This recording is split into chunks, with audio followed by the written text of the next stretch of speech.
Gesed Vishalom, gracia y paz. Instrúyete a través de nuestra próxima enseñanza desde la comunidad Llamas de Fuego para las Naciones, Colombia. Gracias a mi Padre y por su misericordia y su amor, que una vez más nos trae acá a escuchar su palabra y primeramente a mi vida aprender de su palabra para poderla más adelante llevar a otros que necesitan esa restauración de esos cimientos espirituales, que es lo más importante que Esdras y Nehemías y Zorobabel restauraron: el sacerdocio y también el sacerdocio y toda la Torá, que fue lo que ellos hicieron, el legado principal. Bendito seas, eterno, en esta mañana, papá. Te damos gracias por tu amor, por tu misericordia, por tu bondad, al traernos nuevamente a tu casa, papá. Estar aquí para nosotros, Padre, es un descanso, una shalom, y a futuro, Padre, lo serán para esas generaciones que te amarán, Padre, y darán incluso su propia vida para defender tu obra, tus mandamientos. Lo que tú les demandes lo harán por amor, Padre, a tu nombre eterno, precioso. Te damos gracias, Padre, que no sea yo, Señor, como siempre te digo, sino que seas tú por misericordia instruyéndonos a cada uno de nosotros en lo profundo de nuestras almas, eterno, para poder extender este mensaje al que tú lo permitas conforme a tu voluntad. Aleluya. Bueno, vamos a continuar el estudio de Esdras. Vamos a Esdras capítulo 4. Pero antes vamos a hacer un pequeño recordatorio muy rápido para entrarnos a Esdras 4, de qué sucedió, y era lo que el Eterno me guiaba, hija, qué sucedió antes de, qué pasó, quién eran ellos, como ya también se nos había instruido. Entonces vamos a hacer una pequeña introducción. Bueno, dice que Esra, en hebreo, Esra significa, ya nos habían enseñado letra por letra, que era visión, ¿cierto? Visionario para la restauración, pero él como tal, su nombre significa ayuda o ayudante, o sea, un hombre o alguien que el Padre llama de tiempo en tiempo para instaurarle en un servicio. Cuando dice ayuda o ayudante, significa ejercer un servicio dentro de, o sea, un servicio a Yahweh y al pueblo. Eso era lo que él representaba. Era un sacerdote, era un escriba y un líder.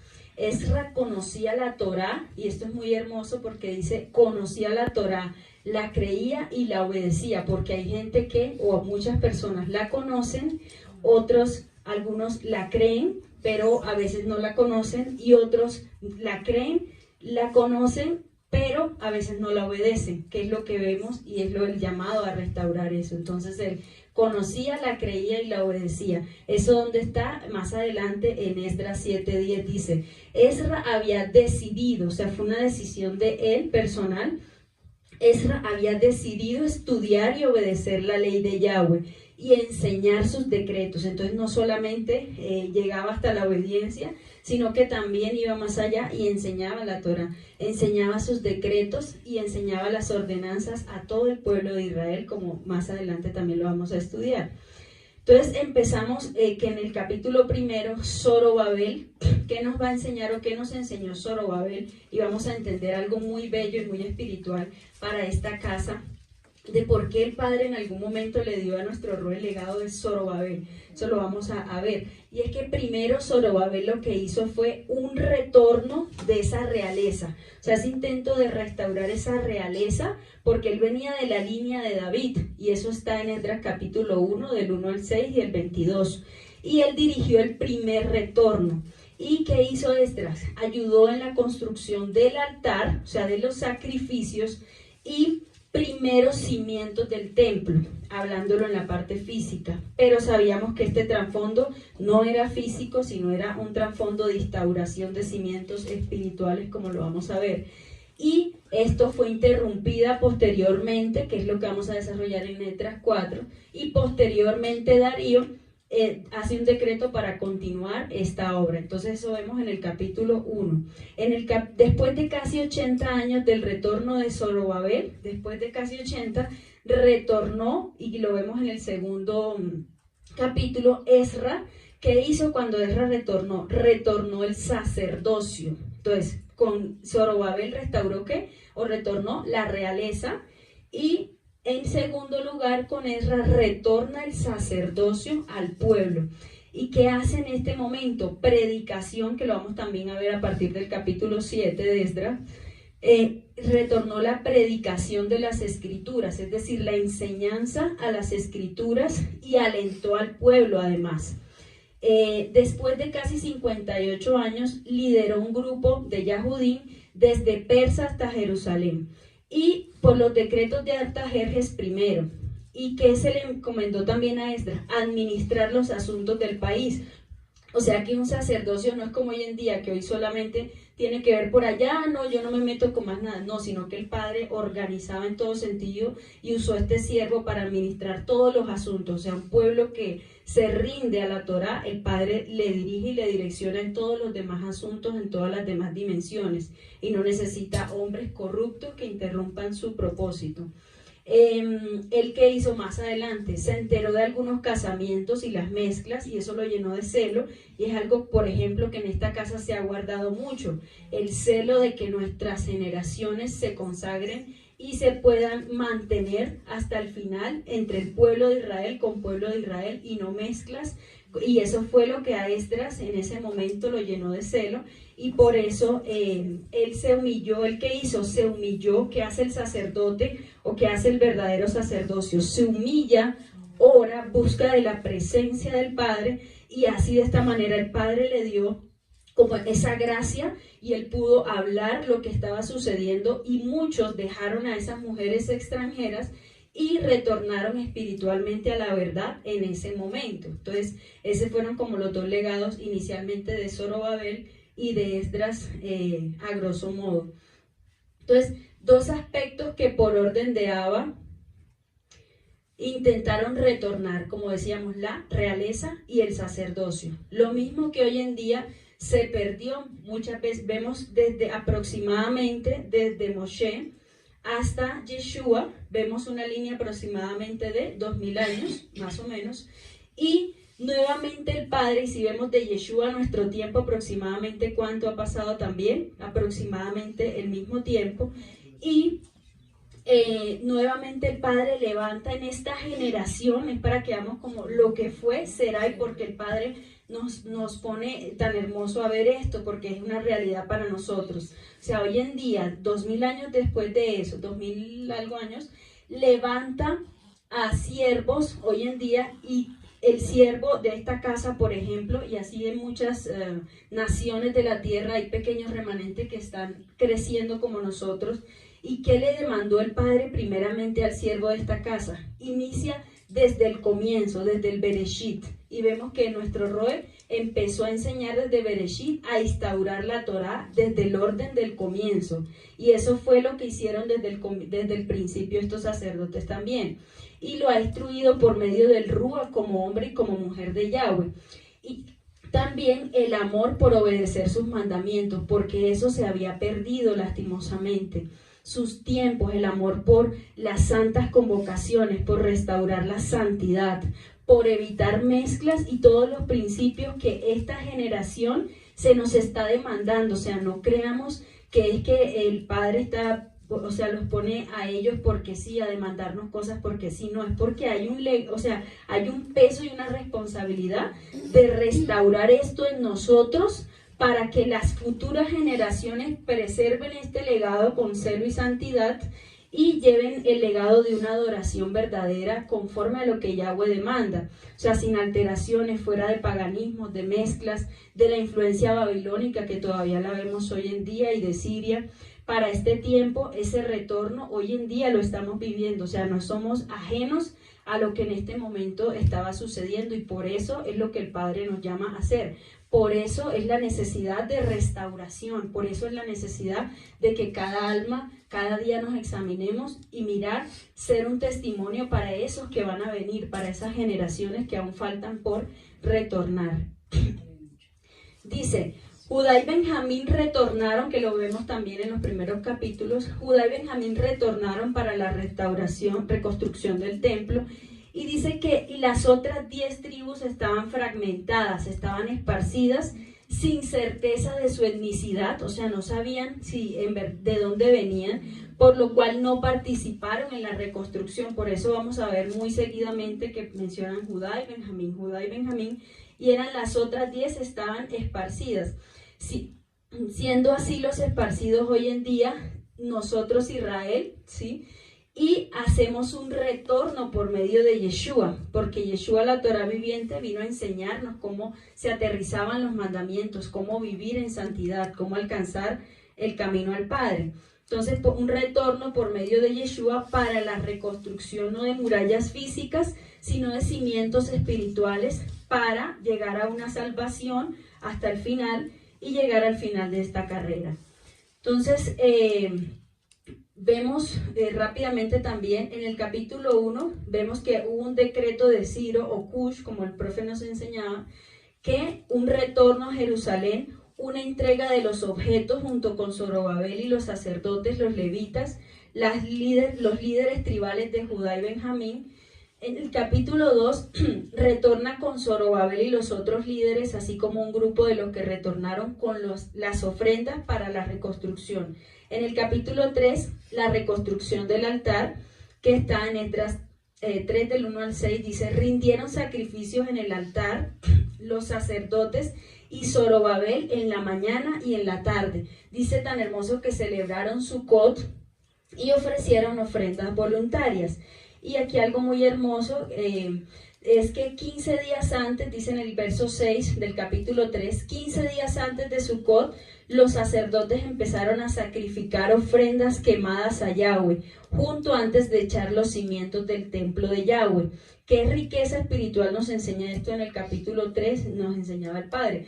Es que antes de Sucot, porque el Padre va a hacer algo muy maravilloso para este tiempo, antes de Sucot, es que estemos a punto, estamos a punto de entrar en la instrucción y es clara que debemos presentarnos como esos sacrificios vivos. O sea, en este tiempo, antes de entrar a la fiesta, debemos hacer una purificación verdadera, sinceramente y delante del Padre, no poner resistencia delante de lo que el Rúa quiere hacer en este tiempo, presentarnos purificadamente como esa ofrenda, y que el fuego purificador queme lo más profundo para que sea verdadera y una vez y para siempre. ¿Para qué? Para el llamado y para los acontecimientos postreros de esta casa, antes de la cimentación de los muros, es decir, antes de que sea establecido el orden de Yahweh en esta casa, los cimientos en la Torá para las multitudes de generaciones venideras. O sea, esta purificación que el Padre está demandando no es también para nosotros, sí, pero no sobre todo para nosotros, es pensando esas generaciones que van a retornar y van a venir con ese fuego y ese celo de santidad de nuestro Padre. Dice también que en el 3 que inicia la reconstrucción del templo, y miren tan tremendo esto, llevado a cabo por levitas e hijos de levitas mayores de 20. Ellos, los hijos de los levitas, ellos eran los que iban al frente de la construcción frente a los cimientos, o sea, la nueva generación de sacerdotes, Zorobabel, Jesúa y los que retornaron eran los que iban al frente de esto. Entonces, no en lo físico, sino en lo espiritual, es lo que el Padre también nos está enseñando para este tiempo.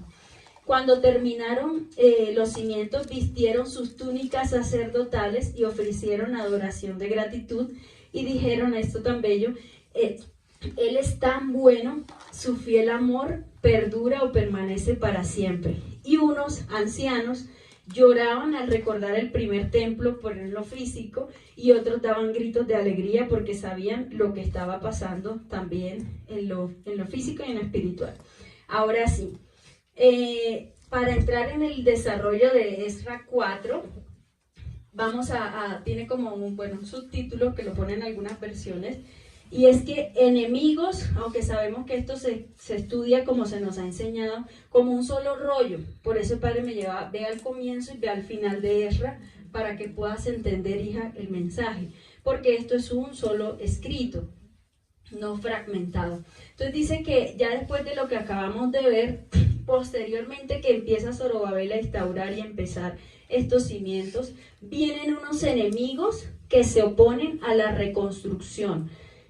O también dice, intervienen los enemigos de Judá y esto transcurre desde el reinado de Ciro hasta Darío. Y vamos a estar mirando un poco de estos reyes también, porque desde el significado de cada uno de sus nombres incluso sabemos si eran para oposición o eran simplemente usados por Yahweh para su voluntad de restauración. Entonces empecemos en el verso 1. Dice: había muchos en la región que eran enemigos de Judá y de Benjamín. Había muchos en la región. Otra versión dice: y aquellos que afligieron a Judá y a Benjamín, afligieron, significa la palabra zar, que es adversarios. Y aquí vamos a ver algo muy importante, porque esto no era en lo físico, era algo, una batalla más fuerte que también el Padre nos está hablando que también la podemos vivir para instaurar una restauración y restaurar una generación. Entonces, había muchos en la región que eran enemigos, o esto significa la palabra, afligieron, zar, adversarios. Esto es angustia, estrecho, un lugar apretado o un oponente. Y dice, hay un comentario, porque dice acá que eran enemigos de Judá y Benjamín. ¿Quiénes eran esos? Empiezan las preguntas en la Torah. ¿Quiénes eran enemigos de ellos? ¿Y por qué estaban siendo motivo de aflicción o de adversarios? Eso está, lo vemos, hay un comentario histórico de estudio que dice: la gente del país que se enfrenta a los repatriados, o sea, los que se están enfrentando a Judá y a Benjamín, para que no reconstruyan el templo, son los descendientes de los colonos extranjeros trasladados a Palestina después de la caída de Samaria. Sobre ellos pesaba ya de antemano la prohibición de participar en la vida cultica de la comunidad y el servicio en el templo de Yahweh. O sea, y lo vamos a estar viendo más adelante también, que no eran gente del propio pueblo, sino que eran personas que habían repatriado Samaria cuando había sido invadida. Entonces vamos a ver más adelante quiénes eran estas personas y por qué se oponían tanto, pero partamos desde el punto en que no eran gente del pueblo y que eran extranjeros que habían poblado Samaria, habían conquistado y habían sacado las personas de Samaria. Entonces dice, por ejemplo, por qué a ellos no les, y esto lo vamos a ver un poquito más adelante, por qué Zorobabel se opone a que ellos participen en esa reconstrucción, y ya lo vamos a ver, pero tengámoslo ahí, está en Ezequiel 44 del 8 al 9, que ahora lo leemos. Entonces dice, cuando se enteraron, continuando el verso, cuando se enteraron de los que habían vuelto del exilio, estaban reconstruyendo el templo, o sea, en el contexto de que esos enemigos se enteraron de que están reconstruyendo el templo para Yahweh de Israel. Dice el verso 2, fueron a hablar con Zorobabel y los jefes de familia y les dijeron, déjennos ayudarle a construir el templo. Y sabíamos quiénes eran extranjeros que estaban intentando allí obstaculizar de pronto el propósito de restauración. Entonces déjennos ayudarle a construir el templo, porque al igual que ustedes, miren cómo se le intenta meter al que había restaurado, intentar restaurar la realeza, o sea, el poder de Yahweh, el dominio de Yahweh. La realeza es el dominio de Yahweh sobre un pueblo. Entonces, déjenos construir el templo, porque al igual que ustedes, también nosotros oramos al mismo Dios. Eso es como hoy en día cuando nos dicen, ¿cuál Dios? ¿Cuál Dios es el que usted dice que adora o que exalta? Entonces, ya sabemos, porque quiénes eran esos enemigos, ya sabemos de qué manera lo hacían. O sea, en medio de la idolatría y el politeísmo, porque en esas culturas si conocían de Yahweh, tenían como un Dios más. Decían, no, el Dios de los hebreos, o decían el Dios, ¿sí? Pero no era que le tuvieran una rendición y que era solamente adoración al único Yahweh. Entonces, dice, nosotros le hemos ofrecido sacrificios desde el tiempo en que Esarhadón, ¿quién es Esarhadón? Esarhadón es un rey de Asiria. Dice, en el tiempo de que Sarhadón, rey de Asiria, nos trajo aquí, y dice otra versión, la América, dice, cuando nos instaló aquí, o sea, está corroborando el verso primero, el estudio histórico, el aporte histórico que hablábamos de cuando había sido repatriada a Samaria. Entonces dice, cuando él nos instaló aquí. ¿Qué significa Sarhadón? Sarhadón significa Ashur me ha dado un hermano. Es un rey asirio. Su nombre en acadio significa Ashur Hadá y Dina, donde Ashur se refiere al dios principal de Asiria. Y Ajá es significado de hermano y Dina significa adado. Entonces, Esarhadón fue designado heredero por su padre. ¿Quién era el padre de este rey? Sennacherib también. Y el nombre podría haber sido elegido para simbolizar la continuidad de la línea real y la protección divina sobre el nuevo rey en esa cultura pagana. Según la arqueología bíblica, Ashur, ¿quién era ese dios para ellos? Ashur era considerado el dios de la guerra, la protección y la fortuna.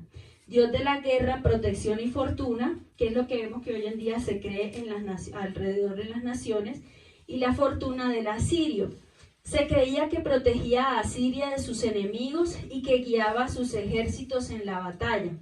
Entonces, ¿qué relación hay con este Ashur con otros dioses? Dice, en algunas ocasiones Ashur era asociado con otros dioses como Enlil, que es un dios sumerio del viento y la tierra, y Ashar, que es un dios primordial del cielo. También se le vinculó con Marduk, que era el dios principal de Babilonia, especialmente durante el reinado de Sennacherib. Entonces vemos el contexto idolátrico en el que estos enemigos de Israel, estos enemigos de Judá y Benjamín eran. Entonces vemos el contexto de dónde ellos provenían, ¿sí? Quién era su rey, quién era sus dioses, en qué creían ellos. Por ejemplo, porque Sarhadón los trajo en este momento para Samaria. Y eso ocurrió. Sarhadón reinó en el 681 aproximadamente hasta el 689. Entonces dice el verso 3, pero Zorobabel, ¿qué hizo cuando él le dice, no, déjame construir porque yo también adoro a tu Dios? Entonces dice Zorobabel, Jesúa y los otros jefes de familia de Israel respondieron, no, ustedes no tienen nada que ver con nosotros. O sea, él sabía quién eran estas personas. Y también porque él le responde también de esa manera. Vemos también un apoyo acá, es Ezequiel, ahora sí, 44, del 8 al 9. Si me lo pueden ayudar.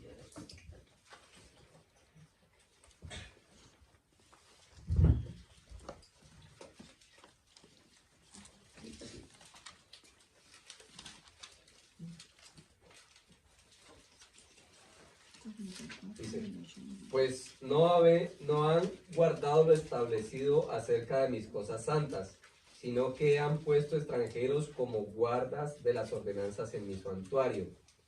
Así ha dicho Yahweh el Adón, ningún hijo de extranjero incircunciso de corazón e incircunciso de carne entrará en mi santuario de todos los hijos de los extranjeros que están entre los hijos de Israel.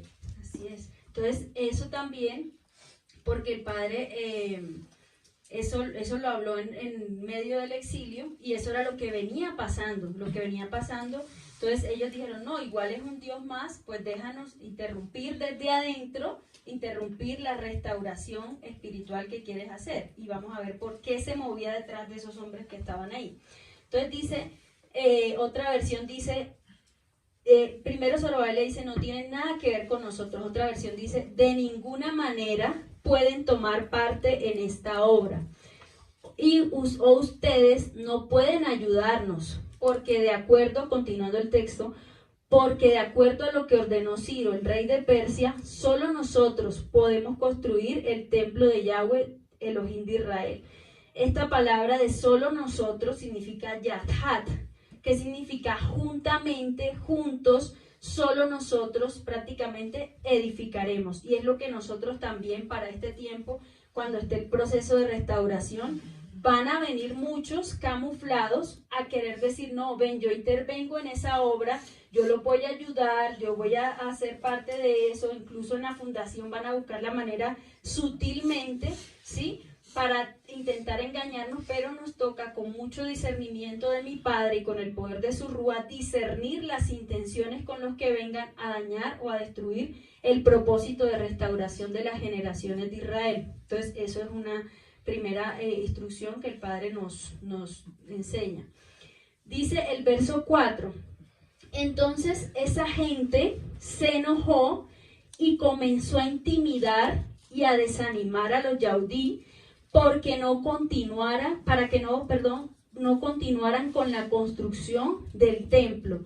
Dice otra versión, la gente de la tierra, y esto el Padre me enseñaba algo muy hermoso acá y muy tremendo, dice, la gente de la tierra o el pueblo de la tierra, ¿quiénes son de la tierra? ¿Quiénes se les llama terrenales? A los caídos, ¿sí? Al adversario, porque al comienzo del texto nos enseñaba del hebreo que es adversarios y todo lo que se opone a la voluntad del Padre. ¿Qué dice que hicieron? Miren, esta versión dice, debilitaron las manos, o sea, no dice solamente los empezaron a desanimar, sino que debilitaron las manos.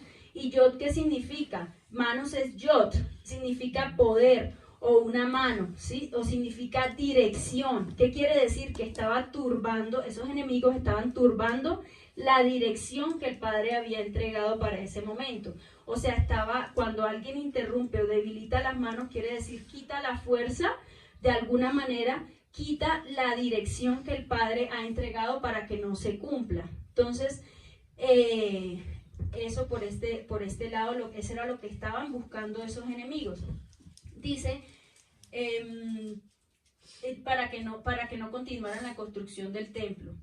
Y de los hijos de Yahudá, es decir, que los confundieron y les quitaron autoridad también, porque mano también es poder, autoridad. O sea, les hacían dudar, o lo que estaban buscando es hacerles dudar, y los dificultaron en la construcción. O también hay otra raíz que dice amedrentaban, los amedrentaban. ¿Qué significa? Esta palabra es bajal, que significa apresurar, pero también temblar por dentro. O sea, cuando alguien tiembla por dentro, o dice también palpitar, o sea, alarmado o agitado. Y hay otra entrada que dice espantar o estremecer. O sea, algo no natural estaba sucediendo en ese lugar para que estos hombres, para que estas personas estuvieran queriendo hacer en estos hombres de Yahweh, causándole esto. O sea, les estaban queriendo causar temblor hacia adentro, palpitar, alarmado, agitado. Que cuando uno tiene la confianza de Yahweh, uno no teme, da temor por dentro, pero uno se enfrenta a lo que el Padre le demande hacer. Pero en este momento dice que lo que estaban causando era eso. Y si lo vemos en el mundo espiritual, vemos que primero venían hombres de la tierra, o sea, algo caído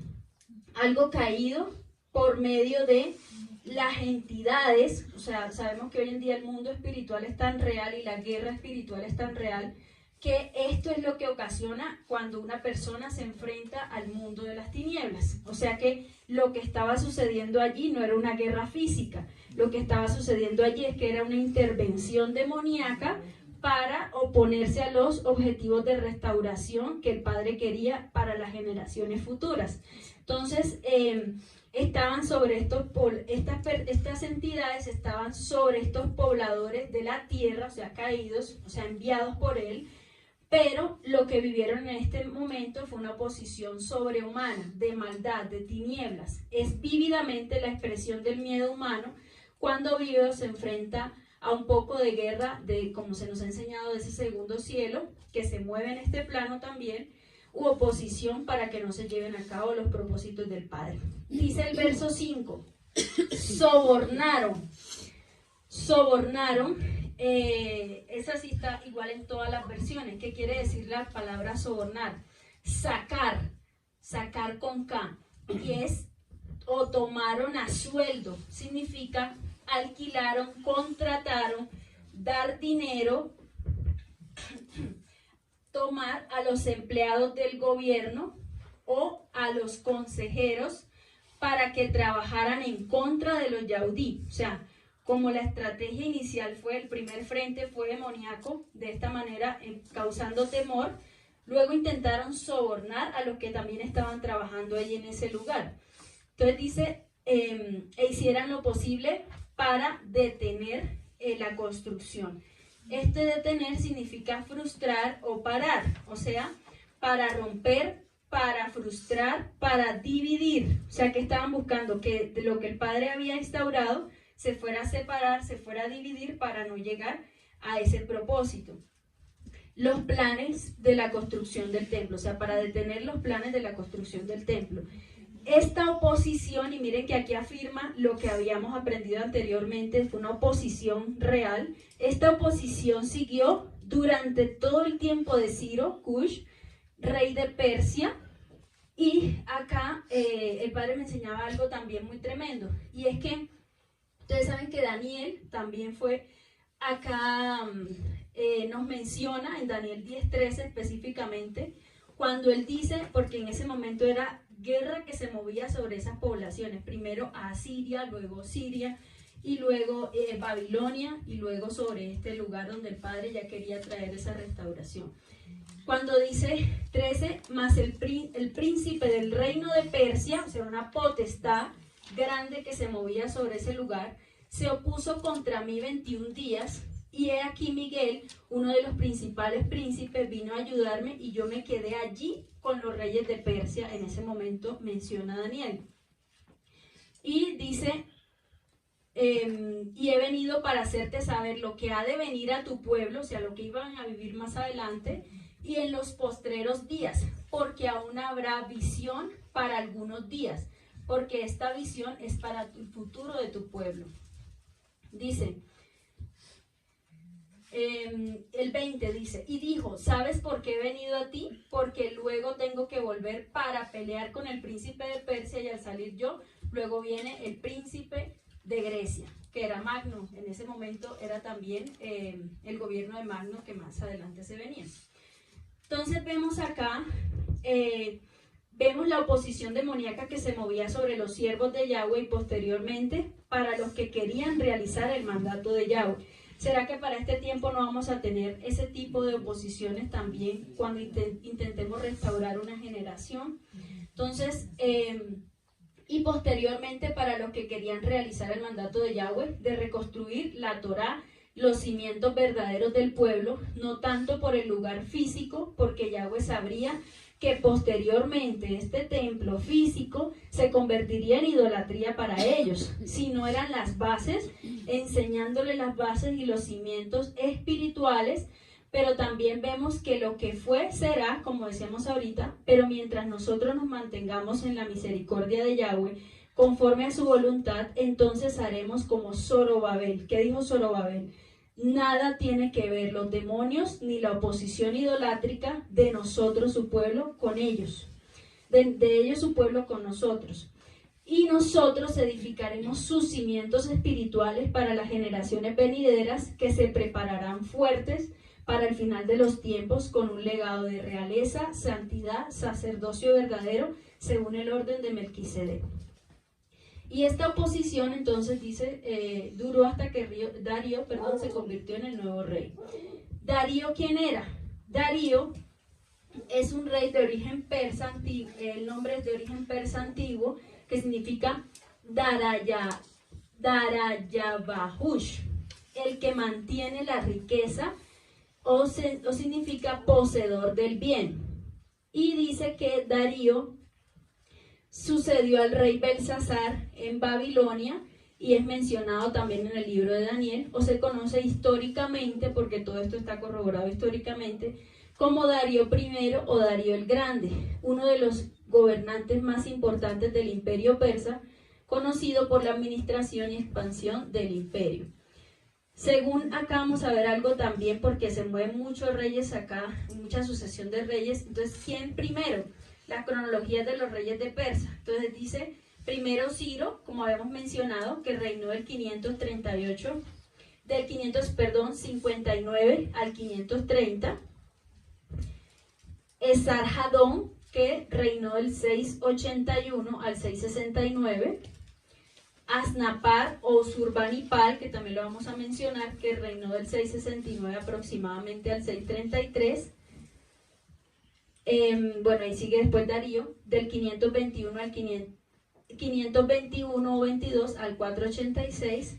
luego viene Asuero, porque todos estos son mencionados en el capítulo 4, o Jerjes I. Cuando escuchemos Asuero, es el mismo Jerjes I, reinó del 486 al 465.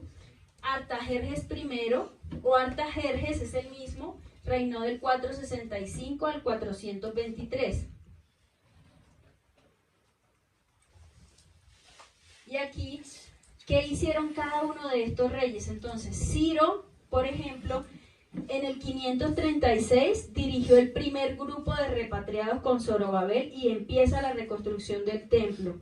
Luego viene, después viene Cambises, Gaumata, luego viene Darío I, que termina y dedica el templo. Luego Jerjes I, y separa la reconstrucción de Jerusalén, que lo vamos a ver también acá en el 4, para que lo tengamos en cuenta en el desarrollo, y Artajerjes I, que es cuando Esdras regresa a Jerusalén con el segundo grupo, y Nehemías regresa con el tercer grupo. Hasta ahí llegaría como sucesión histórica. Entonces dice que a partir del verso 6 empieza más oposición, porque entra el reinado del rey que acabamos de mencionar, que es Jerjes y Artajerjes. Entonces, y los yaudís son denunciados ante Artajerjes. Entonces dice el verso 6. En el año en que Jerjes I, o Asuero, del 486 al 465, Asuero significa Ahashverosh, cuando subió al trono de Persia, hay una forma, la forma hebrea Asuero es la forma hebrea, pero en verdad es Jerjes I. Y la forma hebrea es Akashverosh. Es una adaptación del nombre persa antiguo, que es Shashayasa. Ese es el nombre persa, ese es el original porque es un nombre persa, que se traduce como gobernante entre reyes. Y vamos a ver espiritualmente por qué gobernante entre reyes y por qué le hizo oposición para la reconstrucción de los cimientos. Dicen, también se deriva de este nombre persa, gobernante entre reyes, los enemigos de los judíos le escribieron una carta al rey, o sea, los mismos, ya la oposición, viene la misma. Ahora, ¿qué hicieron? Hicieron una carta al nuevo rey, acusando a todo el pueblo de Jerusalén y de Judá, y escribieron una acusación. ¿Qué significa esa acusación que ellos escribieron? Significa la palabra sidna, acusaciones, sidna, que también es oposición, escritas, y esto me llamaba tremendamente la atención, y es a la tumba. Oposición, escritas a la tumba, contra los moradores de Yahudá y de Jerusalén. Es decir, que escribieron como edicto de muerte, decreto real de muerte, acusaciones para derribar completamente tanto los habitantes, para la construcción física y espiritual, así como al propósito, o sea, darle muerte al propósito de restauración. Y es lo que tenemos que tener muy en cuenta nosotros hoy en día, porque van a venir muchos edictos de muerte, pero contra el pueblo de Yahweh, contra lo que Yahweh ya ha implementado, nada se podrá oponer. Es decir, para este tiempo debemos estar preparados, como siempre se nos ha instruido, para enfrentar el reino de las tinieblas. Pero ¿qué pasa? Como siempre se nos ha dicho, si aún batallamos en nuestras propias batallas, por eso el Padre al comienzo hablaba de una purificación verdadera, si todavía me cuesta sujetar mi propia carne, entonces ¿cómo voy a estar preparada para librar una guerra de las que se mueven o de las que enfrentaba, por ejemplo, Daniel o incluso nuestros propios siervos? Entonces, por eso el Padre demanda, bueno, ya, madure, levante, despiértese, ande, porque necesito ese propósito. O sea, su vida no es suya, es mía, y la necesito para un propósito de generaciones, y usted me está estorbando el propósito generacional. Entonces, por eso el Padre a veces nos quebranta de esa manera, pero es para despertarnos y para hacer que nosotros estemos preparados para enfrentar eso como lo vivieron estos siervos. Y aún estamos enfrentados para que aún enemigos quieran nuestras propias cabezas y nuestras cabezas, ¿sí? Y nuestra propia vida. Incluso por eso decía y se traducía acusaciones, era como un edicto de muerte. Entonces continuó la opresión y oposición, no tanto ideada físicamente, aunque estaba visible en este plano, pero era promovida espiritualmente. ¿Por qué se permitió esto durante el reinado de este rey? O sea, ¿por qué estas personas escribieron con este rey? ¿Quién era ese rey? Con el significado de su nombre nos da una idea de su propósito. Era gobernante entre reyes. Es el significado del nombre de este rey, de Jerjes I o Asuero. ¿Qué significa eso? Que él no compartiría su gobierno terrenal con el Elohim de Israel. Él no compartiría, él se creía un gobernante, incluso propio Dios, por eso podía ser objeto, porque él fue objeto, fue movido y fue usado, o sea, era manipulable, porque más adelante lo vamos a ver junto con el segundo rey. Vemos en el libro histórico que vemos en este libro histórico que es que era una persona muy manipulable, porque ellos consiguieron lo que lograron con esta carta, lo que querían con esta carta, para la voluntad de la oposición, como vemos en estos versos. Dice el verso 7. Más tarde, cuando Artajerjes I o Artajerjes, que el reino decíamos del 465 al 423, miren lo que significa Artajerjes, o sea, hubo una oposición y escribieron una carta con Asuero y lo intentaron manipular. Y luego con Artajerjes fue mucho peor. Entonces, el nombre de Artajerjes es persa antiguo, que es Artaxerxes, que se traduce como aquel cuyo imperio es perfecto. Imagínense, aquel cuyo imperio es perfecto o aquel que reina con orden y verdad. También puede significarse gran reino, y este nombre fue utilizado por varios reyes persias de la dinastía aqueménida. Artajerjes es un hijo y sucesor de Jerjes, y también era un título, porque estos nombres no solamente era el nombre de la persona que le daban, sino un título patriarcal que ellos llevaban, más que un nombre. Entonces, también su nombre, pero título, nos da una idea de que tampoco compartiría su reino con el celestial, porque dentro de su perfección caída, que era orden, justicia y verdad humana terrenal, no habría cabida para el orden del gran reino verdadero, que es el de nuestro Padre. Dice, más tarde, cuando Artajerjes se convirtió en el nuevo rey de Persia, los enemigos de Yahudá, dice, dirigidos por Bislán, y aquí vamos a ver, ahí menciona uno de esos tres enemigos que eran, y vamos a estudiar cada uno de sus nombres, y tremendo porque cada uno era una oposición diferente para la construcción, y hoy en día estar con discernimiento para identificarlos cuando quieran venir a dañar el propósito de restauración. Entonces, dice, dirigidos por Bislán, o en otras versiones dice Bislam o Bishlam. El nombre podría significar, y miren esto tan sutil, en paz, significaba el nombre de él, en paz o hijo de paz. Y si el no, hijo de paz, y era un acusador de los judíos, persa o samaritano. Ya sabemos por qué le llamaban samaritano, en qué contexto, en los que habían colonizado Samaria posterior a que los habían expulsado del pueblo de Yahweh que estaba allí. Entonces, era un samaritano persa acusador de los judíos en tiempos de Artajerjes. Entonces escribió, ¿qué hizo él? Su nombre era hijo de paz. Entonces, ¿qué hizo él o con qué intenciones pueden venir?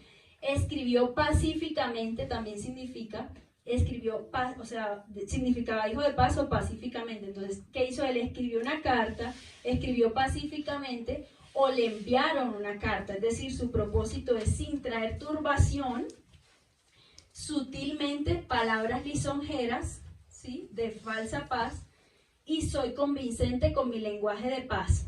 O sea, ¿quién actúa así? ¿Quién actúa así? La Nahash, Serafín, siempre. Y otro enemigo que menciona ahí, Mitrídates, también de origen persa, significa regalo de Mitra. Este regalo de Mitra, o esta persona, ¿quién es Mitra? Mitra es culto al sol, que le rendían estas personas que eran supuestamente que adoraban el mismo Dios de nuestro Padre, y que venían de Samaria y que eran hermanos de ellos cuando se interrumpieron a Zorobabel. Entonces, que rinde culto a Mitra o al sol, una deidad persa relacionada con la luz y con la sabiduría, obviamente caída y terrenal, que supuestamente les guardaba del mal, pero en verdad las acercaba, sabemos, al mal. Dice que era tesorero, hay una históricamente dice que fue el tesorero del rey Ciro de Persia, a quien éste ordenó entregar los utensilios de la casa de Yahweh que Nabucodonosor había sacado de Jerusalén para que fueran devueltos a los judíos, que está en Esdras 1:8. Lo sacó pues Ciro, rey de Persia, por mano de Mitrídates tesorero, el cual los dio por cuenta de Sesbazar, príncipe de Yahudá. Pero se cree que es diferente, ¿por qué? O sea, es otro funcionario, ¿por qué? Porque lo dividen como a dos personajes, pero tal vez algunos historiadores dicen que puede ser el mismo, pero investigando no, porque había una diferencia de más o menos 80 años entre ese periodo y el otro. Entonces probablemente haya sido otra persona que venía de Samaria que estaba haciendo la oposición y no el mismo que entregó los elementos santos cuando iban saliendo de Babilonia. Entonces diferentes quizá. Y dice que hubo otra persona que es Tabel, o en otras versiones aparece como Tabel. ¿Qué significa Tabel? Bueno para nada.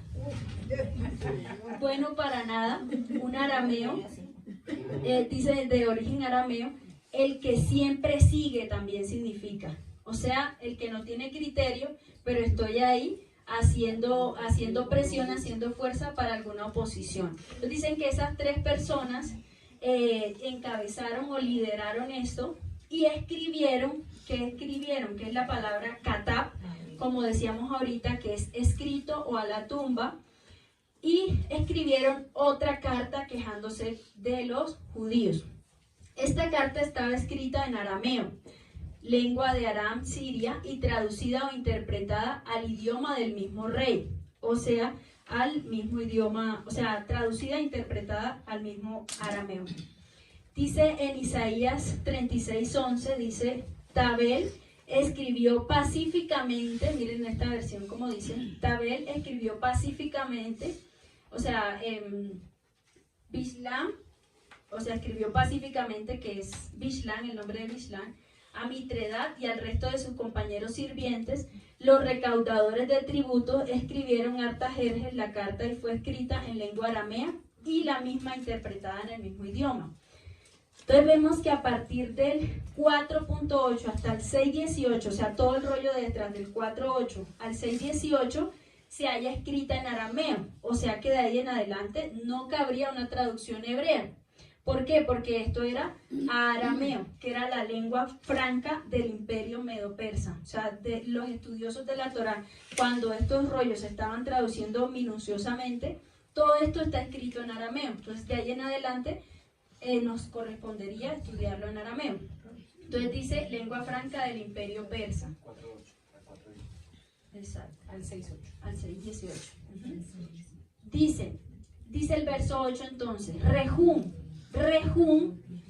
es funcionario principal era un funcionario principal del gobierno del imperio persa, continuando el verso 8. Rehum, funcionario principal del gobierno del imperio persa, que probablemente residía en Samaria y que tomó la iniciativa en escribir una carta al rey Artajerjes en la que acusaba falsamente a los yaudí en cuanto a sus intenciones de reedificar Jerusalén. Otro nombre, el nombre de Rehum, es de origen arameo y significa compasivo, misericordioso, entre comillas. Proviene de la raíz Raham, y esto es como misericordioso, ¿sí? Y en la Biblia Rehum es el nombre de varios personajes, incluyendo el que se opuso, como ya lo estamos mencionando acá, a la reconstrucción del templo, pero hay muchos Rehum, para que cuando leamos varios Rehum en la Torá, hay unos que en verdad sí eran compasivos y misericordiosos, pero no se refiere a este propiamente enemigo. Entonces dice, compasivo, pero con su mismo pueblo tal vez, no con el pueblo de Yahweh, pero por dentro era completamente opuesto al propósito de Abba. Y dice que también Sinsai, el secretario.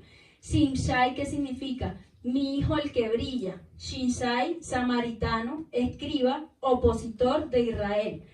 Pluma mentirosa, sí. Escribieron Ketab a la tumba, o sea, una carta al rey Artajerjes en contra de la gente de Jerusalén.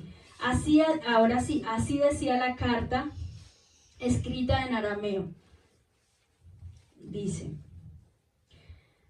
esta carta, dice 9, esta carta es de parte de, o en otra versión dice, saludaban y firmaban la carta al rey a nombre de todos sus colegas. Rehum, el compasivo y misericordioso samaritano usurpado, el oficial a cargo, a la vez el gobernador, es decir, tengo autoridad, pero no tengo nada en contra de nadie.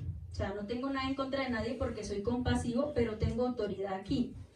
Nahasherafim, otra vez sutileza para engañar. Shinsai, que era el secretario de la corte, el escriba, o sea, no era un cualquiera que iba ahí firmando la carta.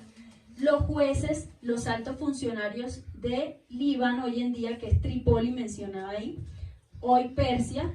Din, que ahí menciona varias poblaciones. Din, que viene de los dijebeos o de javitas, que es un pueblo colonizado de Samaria, o sea, los mismos venían del mismo territorio. De Erech, que es la antigua ciudad en Mesopotamia, ubicada al noreste de Ur y al sureste hoy en día de Irak. De Babilonia, del pueblo elamita de Susa. Susa sabemos que era una importante ciudad antigua, ubicada en el imperio persa, sirviendo como capital de varios imperios, incluyendo el imperio elamita de Elam y el imperio antiguo persa aquemenida.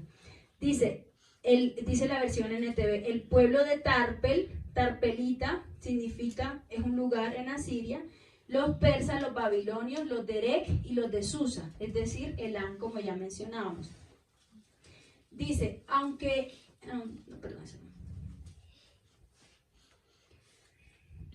dice, aquí nos apoya un poco de por qué Asiria fue, puebla de nuevo a Samaria. Dice Segunda de Reyes 17, del 24-25, dice, y trajo el rey de Asiria, aquí nos comprueba, trajo el rey de Asiria gente de Babilonia, de Cuta, de Aba, de Hamad y de Safarbaim, y los puso en las ciudades de Samaria. Los mismos asirios lo trajeron a Samaria, el lugar de los hijos de Israel, y poseyeron a Samaria y habitaron en sus ciudades. Y aconteció al principio, cuando comenzaron a habitar allí, que no temiendo ellos a Yahweh, Yahweh envió leones que los mataban al comienzo, hasta que uno de ellos se levantó y Yahweh paró la matanza con los leones, porque muchos empezaron a ser instruidos en la Torá, algunos, otros no. Entonces siguió la idolatría en ese lugar. Entonces trasladó a la ciudad de Samaria y a otros lugares de la región que está al occidente del río Éufrates. O sea, firmaron la carta con todos esos que acabamos de mencionar, y dice que todos ellos fueron trasladados de Samaria por ese rey asirio, y lo firmaban otros lugares de la región que está al occidente del río Éufrates, como diciéndole, mira, Artajerjes, te estamos firmando todas estas personas la carta. ¿Y quiénes somos nosotros? Somos autoridad y somos casi todo el occidente, la población que está contigo al occidente del río Éufrates. Entonces, los textos religiosos, dice, bueno, un comentario bíblico, dice acá, dice un comentario bíblico, el Éufrates a menudo se menciona en relación con Babilonia porque fue conquistada por los persas y se usa para simbolizar la opresión en este momento. Y se encuentra en la región de Mesopotamia, mientras que Persia se encuentra al este de Mesopotamia, en una meseta que se extiende más allá de las fronteras del actual Irán. ¿Y a qué se refiere cuando estas personas le dicen, y no solamente eso, sino todos los que estaban al occidente del río Éufrates? Significa, estaba formada por los territorios de Siria, Palestina, Chipre y Fenicia, o sea, todos esos que acabamos de mencionar, más estos 4 más, o sea, tienes todos estos a nuestro favor, rey. Eso es lo que le están diciendo allí, políticamente hablando. Dice el 11, esta es la copia de la carta enviada al rey Artajerjes, de sus servidores que viven al occidente del río Éufrates, dice, para el rey Artajerjes, que ya entendimos por qué le dice de esa manera, al occidente. Dice el verso 12, su majestad, deseamos informarle que los yaudí que usted envió han llegado a Jerusalén y están tratando ahora de reconstruir esa ciudad mala y rebelde. Ahora, como nos dicen muchas veces, secta, ¿no? Ahora, esos yaudí tratan de reparar las murallas y ya han sentado las bases, porque ahí era que Zorobabel hasta ese momento los había llevado, hasta ese momento tenían reparadas las murallas y habían sentado las bases. Dice otra versión, sepa el rey que los Yahudí que te dejaron para subir, entonces no en el contexto geográfico, porque ahí no subían sino bajaban, sino en ascenso en posición política se refiere, o sea, subían, van a ascender por encima de usted, rey. Aunque, por ejemplo, en otra versión dice, sea notorio al rey que los Yahudí que subieron de ti a nosotros vinieron a Jerusalén. Dice, están edificando esta ciudad rebelde, que es Marat, que es rebelión, y perversa, malvado, Biush, de arameo Besh, que es pésole, oler mal o ser ofensivo. O sea, estos que huelen mal delante de nosotros, porque no hicieron nuestra voluntad, entonces son ofensivos contra nosotros, contra nuestros estatutos, contra nuestro culto idolátrico. Ellos han terminado los muros, que es shur, muralla, pared, porque circuncida, reforzamiento, cobertura, que era la muralla, o sea, estaban estableciendo la cobertura de Yahweh sobre el pueblo. Tienen cobertura de la realeza que Zorobabel había traído, o sea, un establecimiento de los estatutos de Yahweh, el rey Yahweh. Y ahora, dice, ellos han establecido los cimientos. En arameo dice, y han reparado los fundamentos. O sea, esta palabra es ashuiyá, que es los fundamentos en arameo. Entonces se refería al rey mencionando la implementación de la Torá. O sea, lo que ellos están diciendo es que, ojo rey, porque ellos ya están implementando sus costumbres, o sea, la Torá en este momento, los fundamentos de la fe en Yahweh, ¿sí? Así como la realeza, o sea, la creencia en un solo Dios. Y no va a haber cabida para todos nuestros mundos de dioses. Así también estaban reparando, ojo rey, porque están reparando o restaurando el sacerdocio dentro del pueblo. Cuando dice que empezaron a restaurar las bases, están empezando a restaurar el sacerdocio del pueblo. Es decir, o sea, esto era espiritualmente lo que le estaban transmitiendo al rey, que él no podía permitir eso.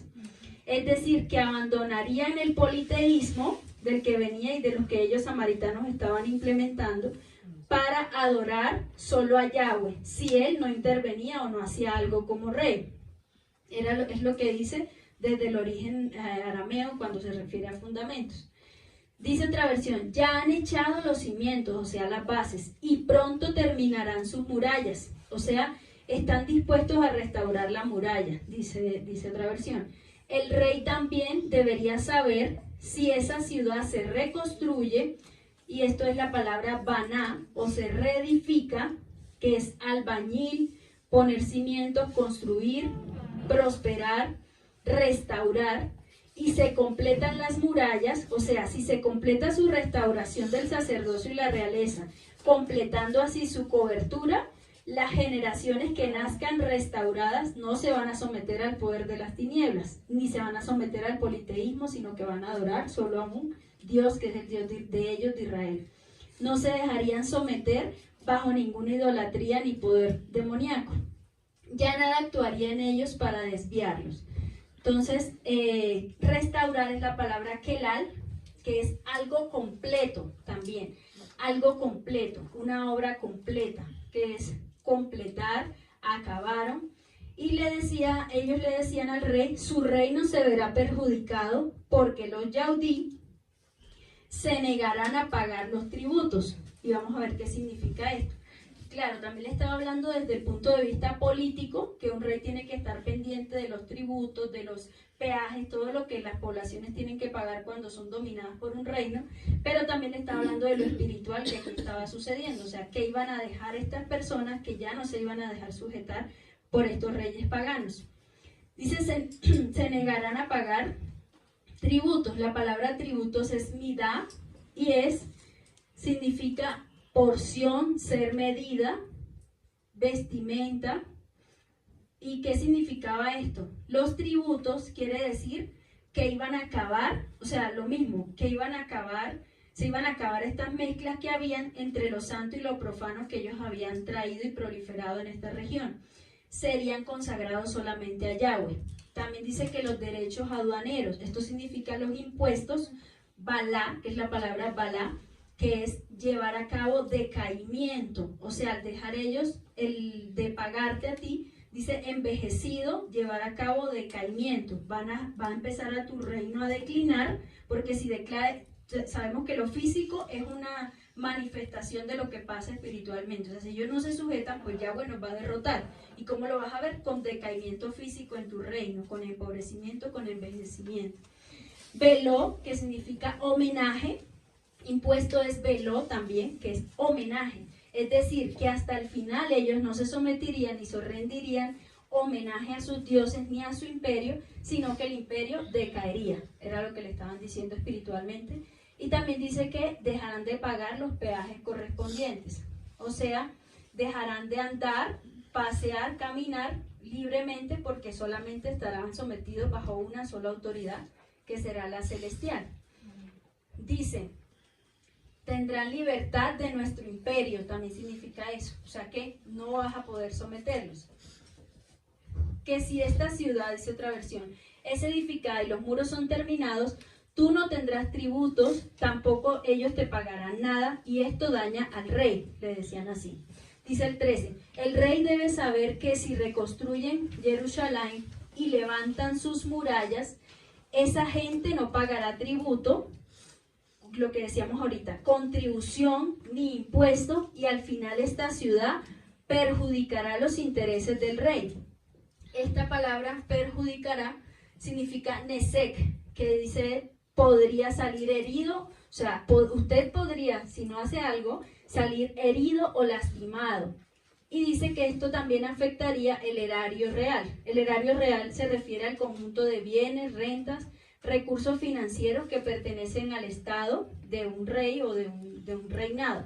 Y también los tesoros públicos, o sea, el patrimonio estatal, incluyendo dinero, activos, créditos, todo lo que conforman los fondos públicos en lo físico. Le decía, ojo, o sales herido físicamente tú, rey, o toda tu fortuna seguirá y tu imperio caerá. Es lo que le estaban diciendo si no paras esto. Entonces imagínense el rey, a ver qué iría a hacer más adelante. En lo físico, en lo espiritual, lo que mencionábamos, perdería todo. Dice el 14, tenemos una responsabilidad con el rey, dice él, tenemos una responsabilidad con el rey. Dice otra versión, ahora bien, nosotros que vivimos a expensas del palacio, o sea, en arameo es la palabra melagak, que es comer sal, dice así la versión antigua, melag, comer sal, o sea, nosotros que somos, cuando dice nosotros que somos sus leales súbditos, ¿qué quiere decir ahí? Comer sal, quiere decir, nosotros que dependemos de usted hasta en la comida, es una expresión aramea para indicar que están al servicio y son mantenidos por el palacio. Eso significaba ahí, cuando dice, nosotros tenemos una responsabilidad con el rey, era tú que nos mantienes, entonces no queremos que te sucedan estas cosas. Por eso le enviamos esta carta para informarle al rey lo que sucede. Dice otra versión, no es legal para nosotros ver la deshonra hacia el rey. Nosotros, por lo tanto, hemos enviado a informar al rey, pero ya entendemos en qué contexto lo mencionaba. Dice el 15, sugerimos a su majestad que se investiguen los archivos de los reyes, que en arameo es, que busquen en las memorias de nuestros padres, dice así, que es la palabra sikrón, que es memorias, memorial, escrito memorable, que gobernaron antes que usted para que compruebe que Jerusalén es una ciudad rebelde. Rebelde significa nesak, que es perjudicial, como lo mencionábamos hace un momento, o sufrir pérdidas.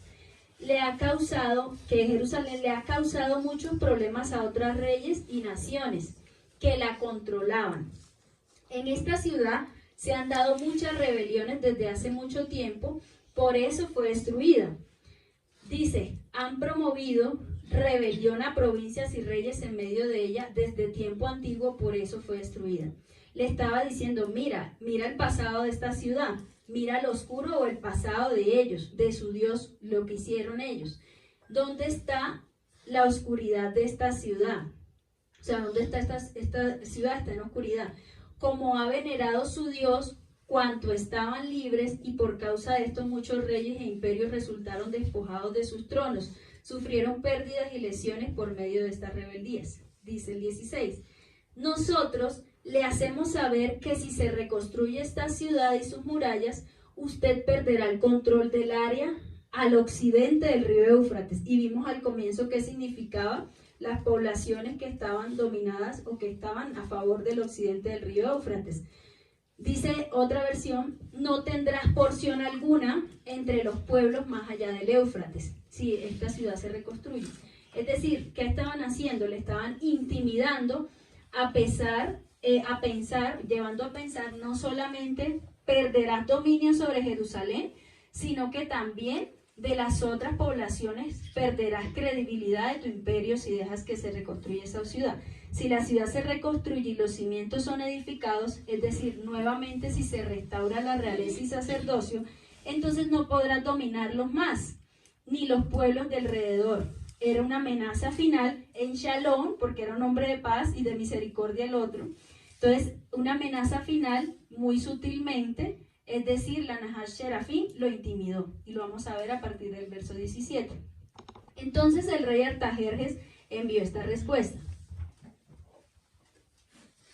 En arameo es pitgan, que es respuesta, que es mandamiento, sentencia, edicto o decreto. O también se traduce como una sentencia judicial, la respuesta de Artajerjes.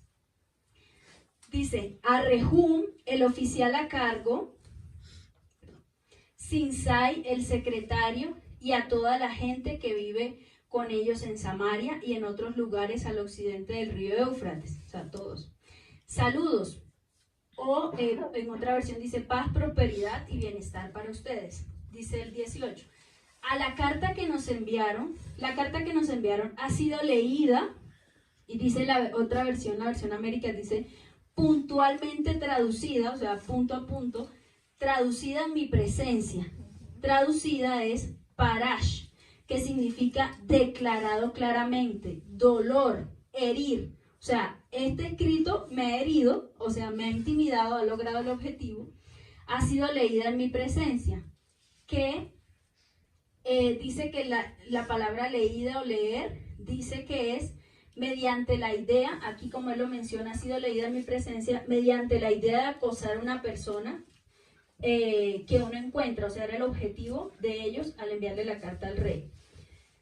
Dice también, 19, di la orden de buscar los archivos de los reyes anteriores a mí, y hemos encontrado, y que otra versión dice, comprobé, que esto es shekah en arameo, y mediante la idea de revelar o quitar la cubierta de alguna cosa cubierta o olvidada, o sea, he desempolvado los rollos que estaban anteriores de mí, y que Jerusalén tiene una larga historia de rebelión contra los reyes. Jerusalén ha sido un lugar en el que las rebeliones y las revueltas se han dado con frecuencia.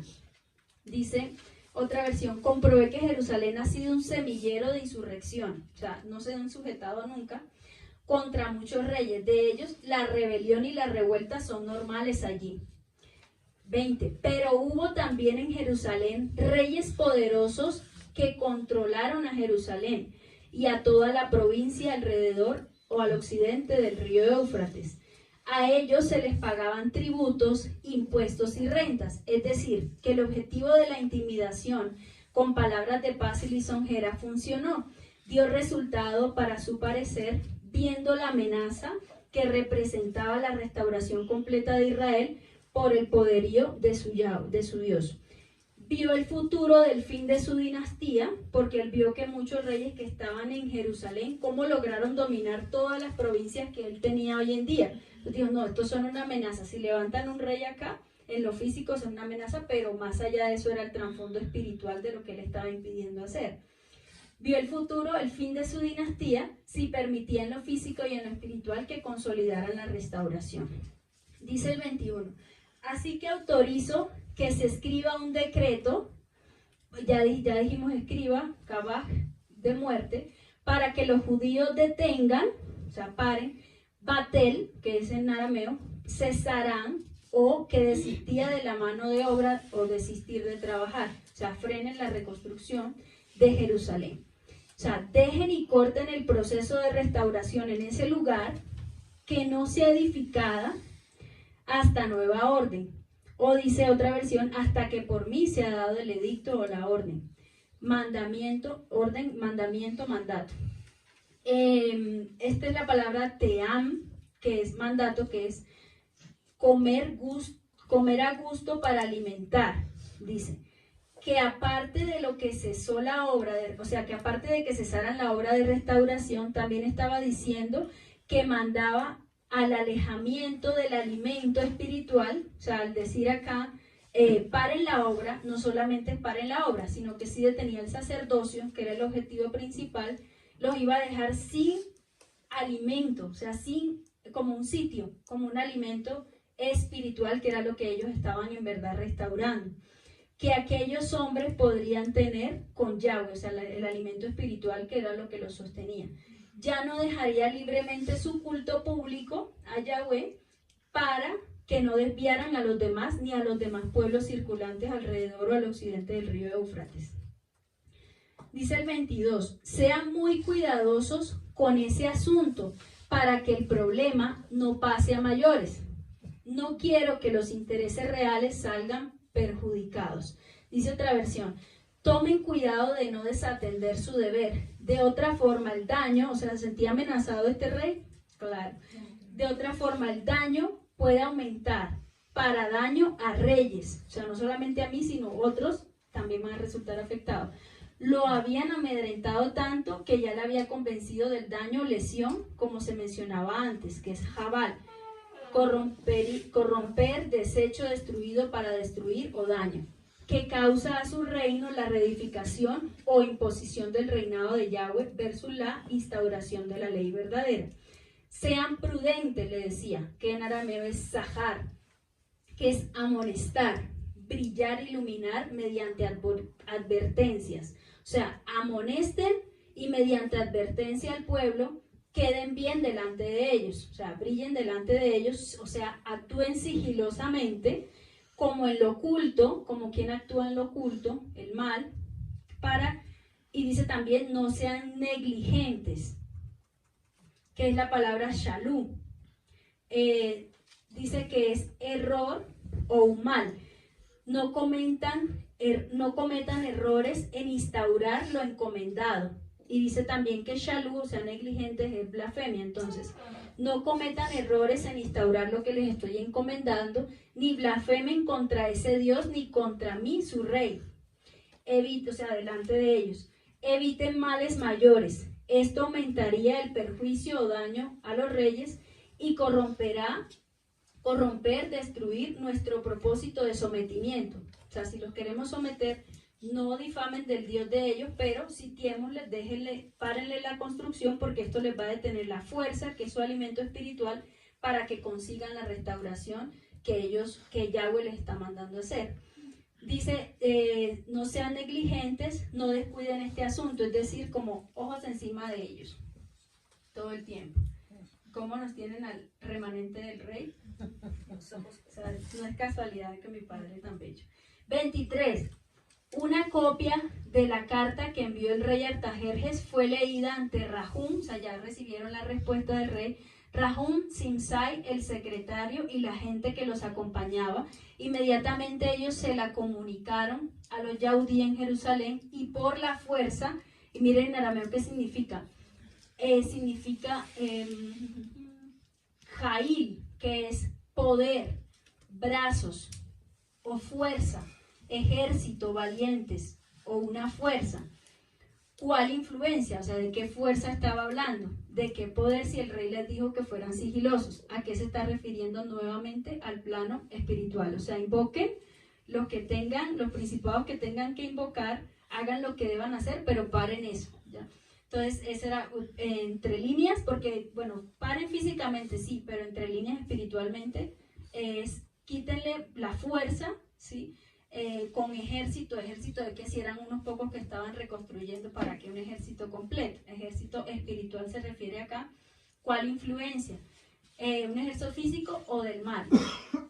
dice que intereses y sobornos, o sea, usen lo que tengan que usar, tanto en lo físico como en lo espiritual, intereses y sobornos, o sea, los obligaron con todo eso a detener la construcción y la restauración de las murallas y de los cimientos. Entonces, el recaudador de tributos leyó la carta del rey Artajerjes delante de Rehum, Sinsai, el secretario y sus colegas, y ellos se apresuraron a Jerusalén, a los yaudí, y detuvieron su trabajo. Miren, en esta versión dice con caballos, o sea, dice que con un tipo de ave, grulla, golondrina, rápida, tipo de ave, y por la fuerza de las armas. ¿A qué se está refiriendo aquí con aves que detengan un propósito? ¿Qué tipo de aves? Por la fuerza de las armas, con una demostración de fuerza, le decían que hiciera acá. ¿Cuál? No física. Obligaron a los yaudí a abandonar la reedificación.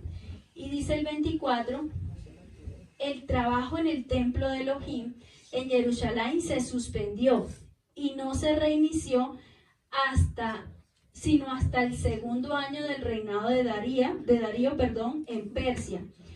Dice otra versión, y cesó la obra de la casa de Elohim que está en Jerusalén y fue interrumpida hasta el año segundo del reinado de Darío, rey de Persia. Darío se convirtió en el nuevo rey. Darío es de origen persa su nombre, Darabayashur, el que mantiene la riqueza y poseedor del bien. Y dice que Darío termina, según lo que hemos leído al comienzo, él sí termina y dedica el templo, no él, sino que en medio de su gobierno. Come en su segundo reinado, en el segundo año del reinado de Darío, que aproximadamente eso fue en el 520. Y dice acá un comentario bíblico que el relato que comienza en el 4, del 1 al 5, se reanuda en el versículo 24.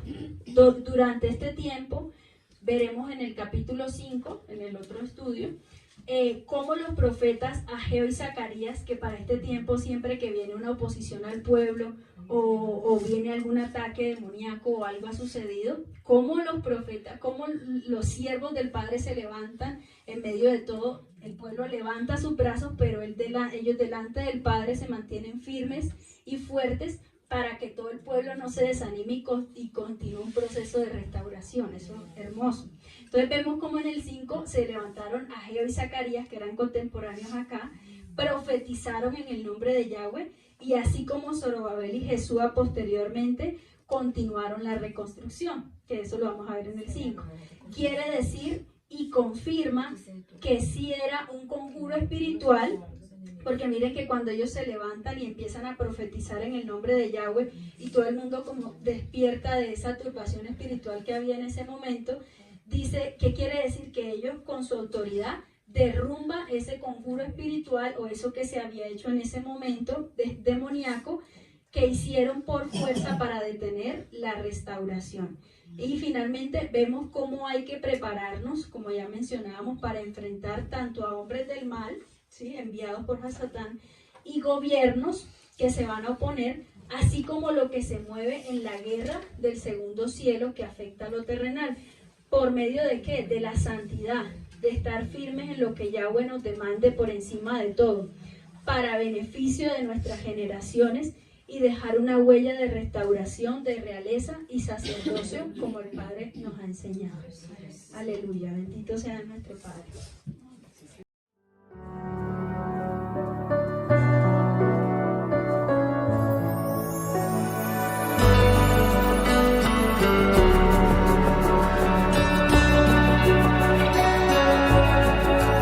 No obstante, he aquí, vienen días, dice el Señor, cuando no se dirá, vive Dios quien hizo subir a los hijos de Israel de la tierra de Egipto.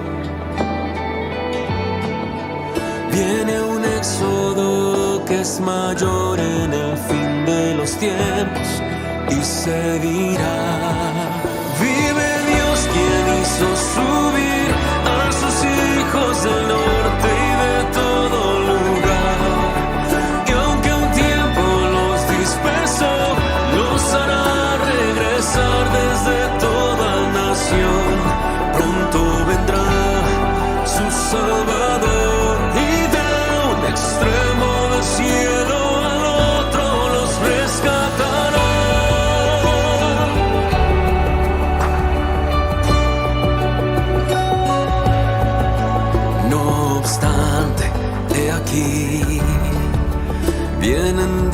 días, dice el Señor, cuando no se dirá, vive Dios quien hizo subir a los hijos de